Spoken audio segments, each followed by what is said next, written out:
Thank you, Arden. There are so many United Methodists here. I have a little thing to say to you all. First of all, I will not take an offering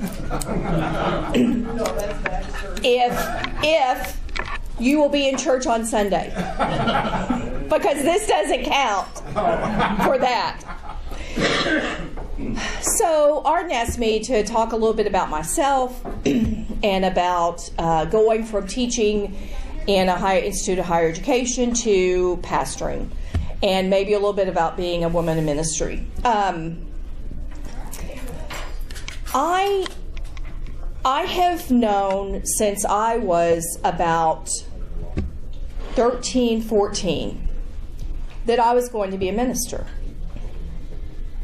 I had just a sense. It didn't make sense to me. I had never seen a woman in ministry other than the Women's Guild, who do the ministry behind the scenes of the church, but never someone in the pulpit, and so on and so forth. I remember being at a youth retreat in Canyon Camp down in Hinton, Oklahoma. My best friend from junior high and high school was with me, and she was the daughter of a Baptist minister. And I said to Susie, we were like on a nature walk or something, and I said, I think I know what God wants me to do. And she goes, well, what's that? And I said, well, I think God wants me to be a pastor. And she said, oh, no, you heard that wrong. God wants you to be a pastor's wife. I'm like, well, I don't know about that, Susie. I'll think about that. But I ended up being right. She ended up being wrong. So I've just, that's who I've been. And I studied religion, and, you know, my father and my brothers were like, well, what are you going to do with that? And because nobody had that concept of what it would be like for me to be in the pulpit. My mother, God rest her soul, be 20 years ago in 2 weeks that she passed from this life.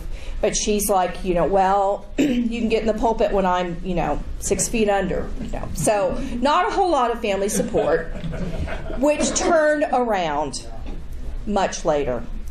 But that's who I am. And if that's who I was born to be, if that's just what God did with me, I don't know. But that's just who I am.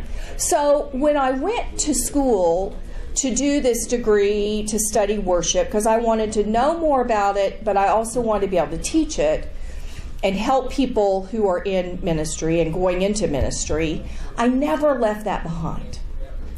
I was, for the first year I was at Drew, I didn't work in a church, but that was like the only year that I hadn't worked at a church since I started working.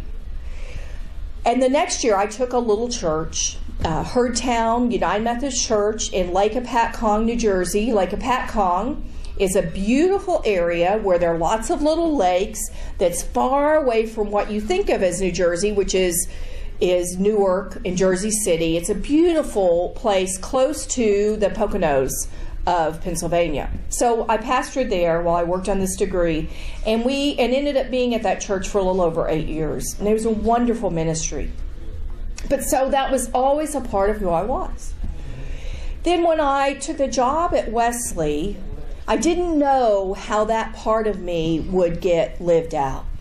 But it ended up getting lived out in working with the students. I developed groups of students who helped with the planning and leading of worship. And that way they learned. That was their on-the-job training. Because those of you who attend worship in churches, you know that there needs to be some training for that job. That you don't just figure out how you're going to offer a prayer, or how you're going to do the sermon, or do any of those different acts, lead communion, do a baptism. You don't read that in a book. You've got to know how to do that.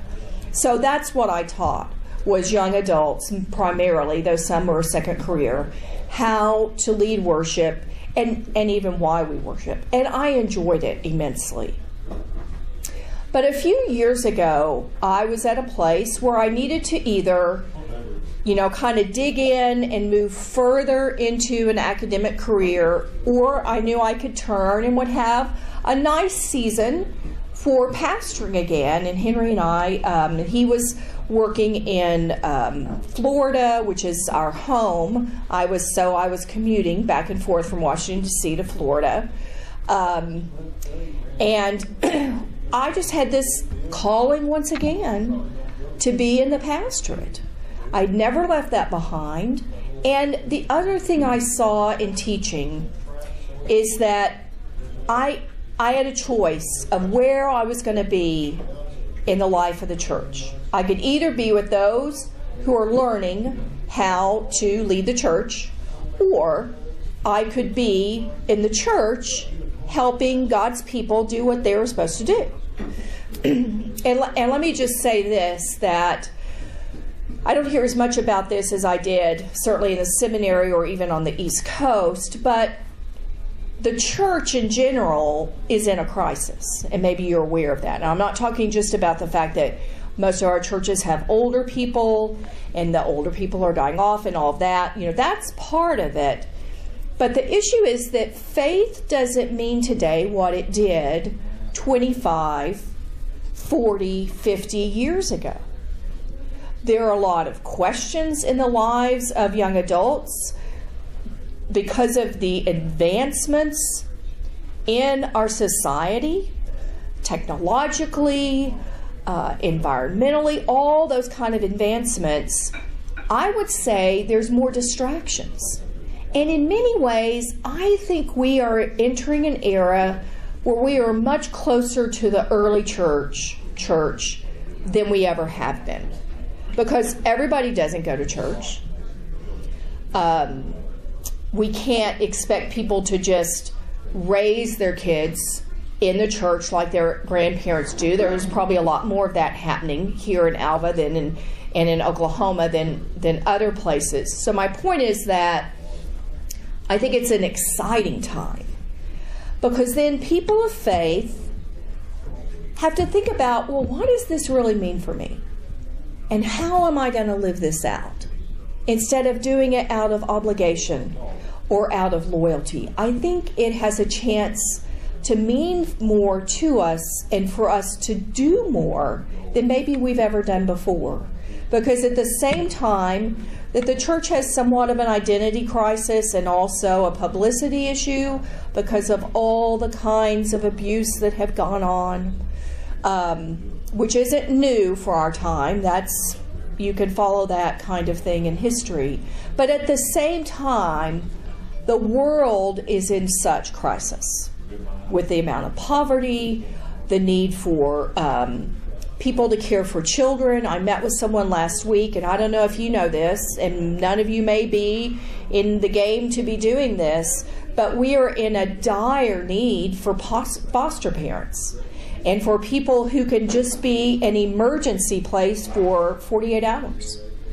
So we have an opportunity to be doing more hands-on kind of things than I think we ever have been doing for the betterment of humanity, as well as for living out our faith. So the decision was to stay in academia and live in the Washington, D.C. area, or see about coming back to my home. In the United Methodist Church, you're tied to an annual conference, a geographic area, and this has been my home, except for a few years in New Jersey, in my geographic area. And in my mind, I've wanted to come home. And so, and Henry was game. God bless him.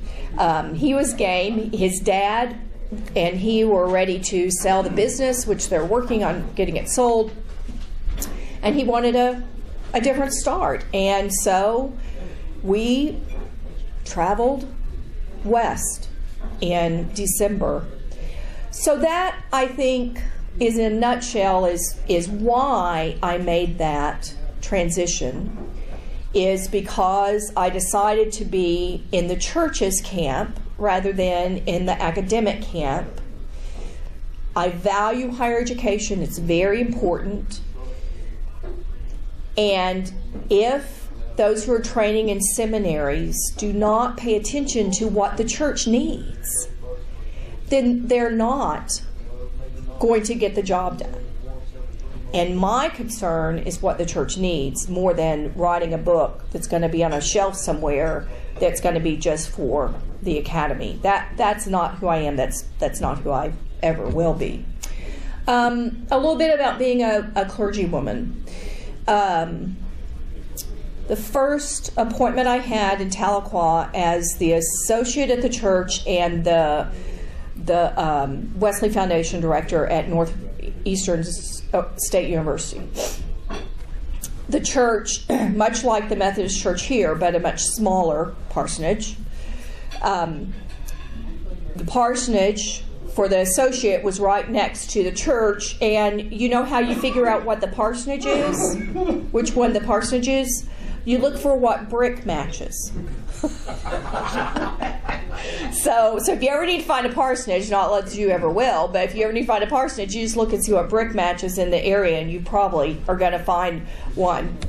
So, who knows that? People in need.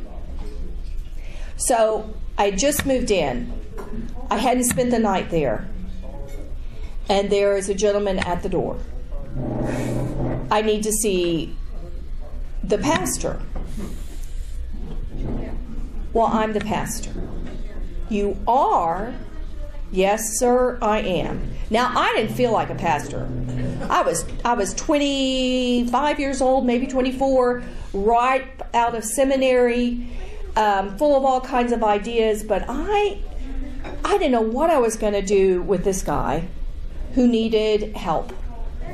And so I quickly called somebody and said, what do I do with him? And they told me what to do, and there was a way to get him help in town. And so I sent him on his way and prayed with him and sent him on his way. People don't look at me or look at my colleague Judy at the Presbyterian Church in a room and say, that's a minister. Now, some of you, they might not look at you and think that's a minister either. You know, I can't help that, Arden. But,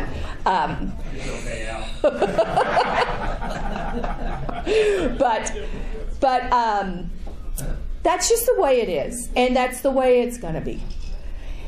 And so what I would say to you is that what I am always needing to do is to present myself in a way so that when I tell them I'm the minister, there's a delightful shock. And then we get down to business of whatever that business is. Women have been serving the church in one way or another ever since the church began. And before that, in Judaism, they had a role, and in other religions, women have a role. So for me, what's important is that this is what God wants me to do.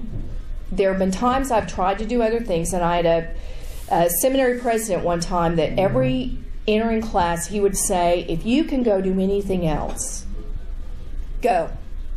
If there's something else you can do and succeed at, go. But if not, you're in the right place.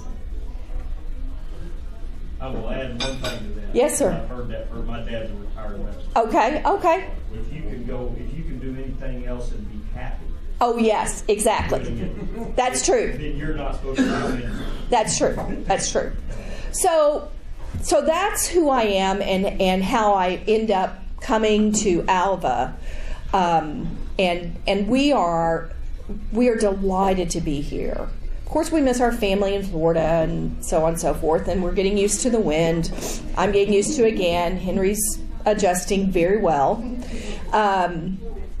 But there's something about being home that is just very sacred for me, and he's getting to share that with me. And being back in the church and in the pulpit and in ministry is a centering point in my life. And we're real grateful to be here. So I hope that's what you wanted. Thank you very much.